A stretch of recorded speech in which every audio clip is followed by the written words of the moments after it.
Hey, what's up, you guys? It's your boy Min Hang, and what we're going to be talking about today is reading social cues. I'll be honest, when I was first starting out how to socialize, I was really bad at reading social cues, and I will say I kind of I didn't have the best instructors or the best teachers because a lot of their way of going about people is just kind of imposing your space onto people. And that's good because it helps you let go of negative programming around bothering people, around going up to people. But yeah, it wasn't the best. Like, I would just be going up to people, people would be clearly showing signs of disinterest, but I would stay in, continue persisting the interaction until there was some kind of interest. And yeah, you know, yeah. So I feel like I actually did genuinely bother people and stuff, and over time, and I'm sort of grateful because yes, I was able to let go of a lot of attachment to disapproval by doing that now, but I had to learn how to take a step back. So yeah, just like a whole year of doing that, and it was pretty draining just being able to go up to all those strangers and to try to continue talking to strangers that don't really want to talk to you. So there was almost like I felt an energy drain just talking to so many people, and I never felt that effortlessness. It would just be this constant efforting, boom, boom, boom, hours of just going up to people, only for it to end up not really going anywhere. So, how to read social cues. So, I've been up to a lot of different people, thousands of people. I would say maybe over 5,000, maybe over 8,000, 10,000. 8,000 sounds about right. And I'm not saying that I am a social cues expert. You know, everybody has their own initial boundaries that I have to be able to gauge. And sometimes I'm not super fast at gauging it.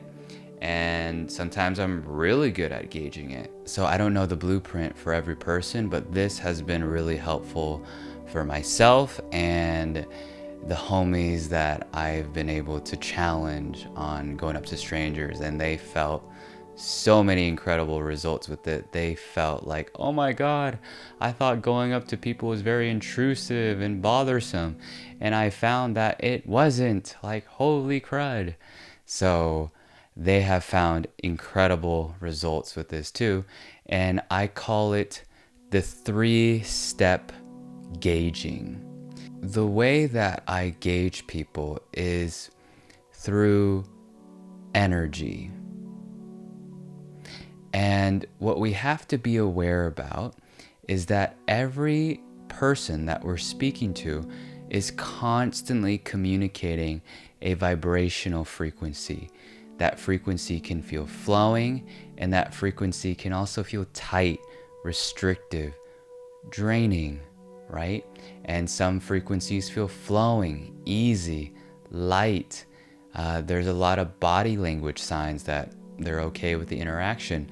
And then some body language signs, they're kind of pissed. They're kind of not fully about it.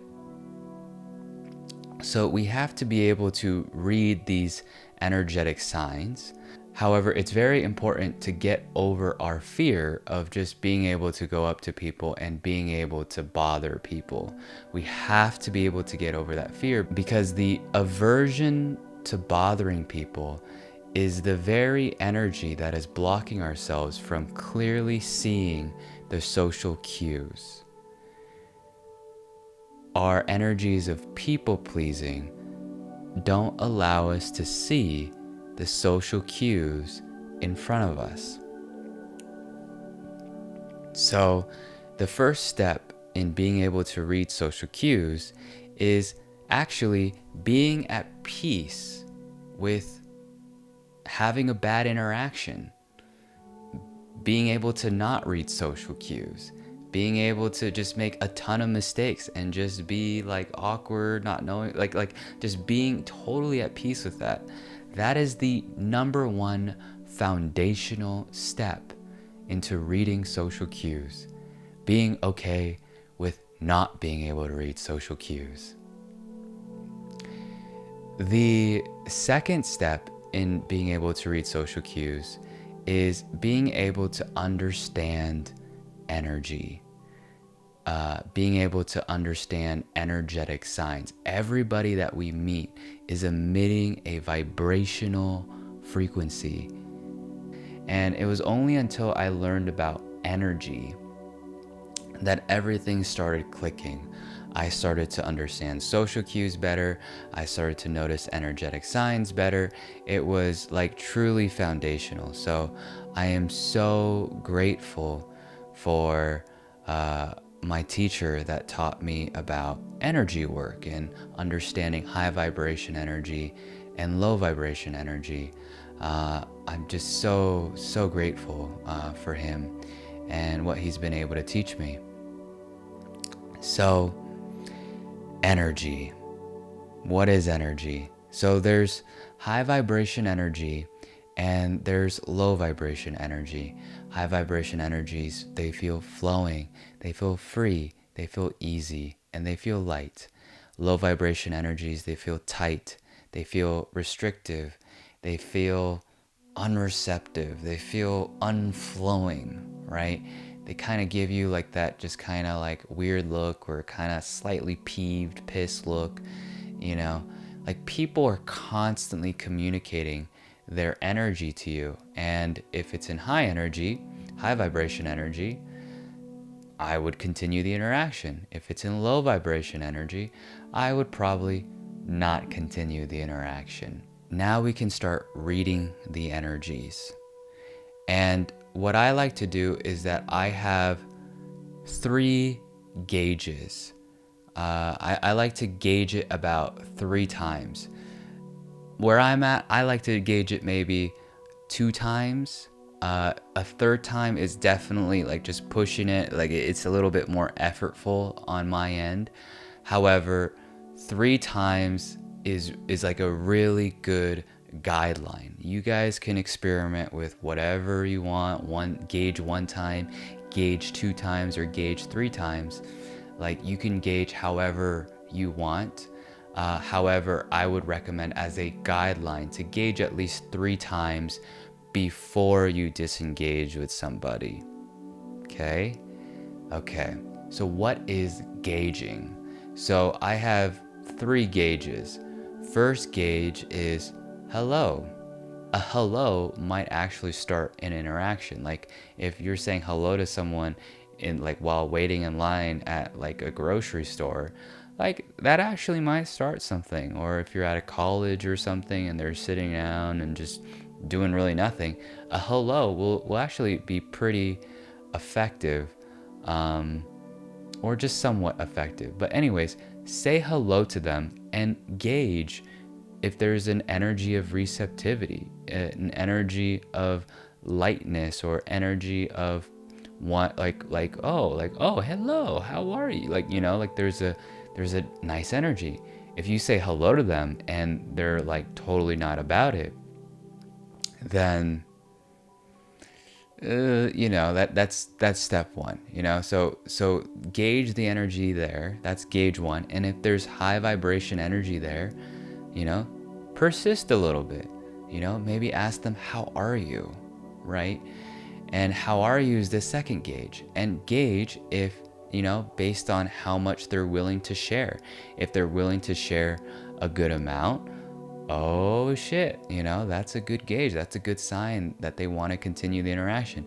If they share maybe only like a little bit, it's like they're like, how are you? And they're like, good, and that's all they share. Like, okay, now you can either disengage or you can do a third gauge and just be like, ask them like,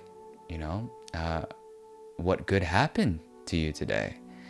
And so that way you can just kind of, you do you do three tests. Like you're testing the waters, right? That's what gauging is. You're testing the waters, how receptive they are in the interaction. So I like to do it at least 3 times.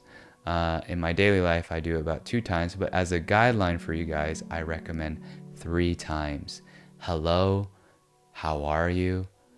And based on whatever else they say, ask a little bit more. But usually after you ask them, how are you? Usually that can turn into an interaction pretty effortlessly. However, there will be times where you have to be more persistent. Like if you're in a busy area where people are like walking, trying to get to their destination, a hello, how are you isn't gonna really hit the nail and bullet unless they're just standing around and doing nothing and you just talk to them. If they're like walking and like kind of doing their own thing, if you really want to like have a conversation with them, you would have to just start gauge it by like walking with them, right? So a really amazing thing that my friend was able to do is that he'll be like, hello, how are you? And then actually just start walking with them. The third gauge for him is actually walking with them and seeing how they feel as you're walking with them. And if you notice them being uncomfortable and not wanting to continue the interaction, then you can disengage. So there's a lot of creative ways that we can gauge the interaction. It doesn't have to be like super long. Like usually in about like 1 minute in the interaction, you'll get a good sense if they want to continue the interaction or not. But yeah, I also wouldn't leave the like a lot of people, like after a minute, like sometimes they are showing good enough signs and, we leave a little bit too early. So a part of reading social cues is actually detecting that they do want to talk to you, but they may showing it more subtly, right? So all of this comes with experience, but recognize that every intonation and their tonality, the way that they look at you, the way that they have eye contact with you, the duration of how they answer your questions, all that is communicating an energetic flow, an energetic lightness, an energetic ease. And some of them, they're way more obvious with it. They'll actually like, stand by, like actually, like just like I remember I saw my friend, he'd be just talking to people on the street and they were about to go on the crosswalk and go walk on the crosswalk, only for them to just literally stop and actually not cross anything and actually stopped just to have a conversation with him for at least like 10-15 minutes. So there's infinite creative ways to be able to gauge the interaction, but we just have to have a little bit of courage to be able to do that 3-step gauge, right? There's so many different ways to gauge. You don't even have to say hello, right? If you're feeling a little bit more courageous, right? Sometimes I'll be like, are you down for like a philosophical conversation? Are you down for a deep conversation? Deep conversations can kind of work out. It kind of has like a slight religious vibe because it's like, ooh, like what kind of deep are we talking about? But if you ask them like, are you down for like a philosophical conversation? That stuff's kind of fun. Yeah, philosophy. I love me some philosophy.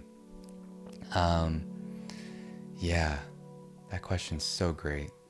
Are you down for a philosophical interaction?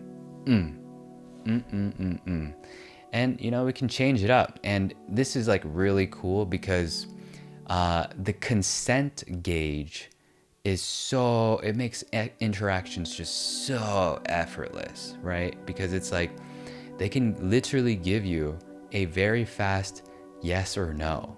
So no longer do you have to gauge their body language, or if they want to interact with you. Like, no longer you have to gauge all of that stuff. Like, they could give you like a straight up yes or no if they're down for a philosophical conversation. And knowing the people listening to this, you guys probably like deep stuff, right? So asking if they're down for a philosophical conversation is so good. It's so fun. And they say yes or no, and then you don't have to really read too much signs, you know. Still read it here and there, but it's like probably the best question ever. There was this game that Yes Theory came up with. It's called Spark, and you just go up to strangers, you just be like, are you down to play a game? Gosh, so easy, right? And they say yes or no. They say yes, boom, it just goes into like the most meaningful, deep interactions ever. So I love it. Like, depth is my friend. Maybe you guys have some other beautiful questions that you can come up with, but you know, the reason why those questions work is because it actually gives them a full scope of what the heck is your intention with interacting with them. Because even if you say hello, how are you, how's your day, and as you're conversing with them, they're still trying to guess what your intention is. But if you ask them, are you down for a philosophical conversation, they are no longer guessing your intention, and it's not this kind of like wishy-washy, like unsure, you know, thing, right? So yeah, social cues, man. Understanding people. And also a really cool tip, like when I was first learning how to read social cues, is that I would just ask strangers. Like, sometimes I'll have questions about like, what does this mean? What does that mean? And I'll ask a stranger, like, what does it mean when they do this? What does it mean when they do this? So like, that is like a super fun way to like really understand social cues, by going up to strangers and asking them, what does it mean when this person did this, this, and this? And it's just like a download of effing information at your disposal, every stranger you go up to. So it is, I love trying to, I don't, I just love people. I love trying to understand social cues. Like, I don't know, dude. It's just like every dynamic is just so fun to be able to play with. So, yes, if you guys enjoyed this video on how to be able to read social cues, please like, comment, and subscribe. I hope to see you guys on the next video.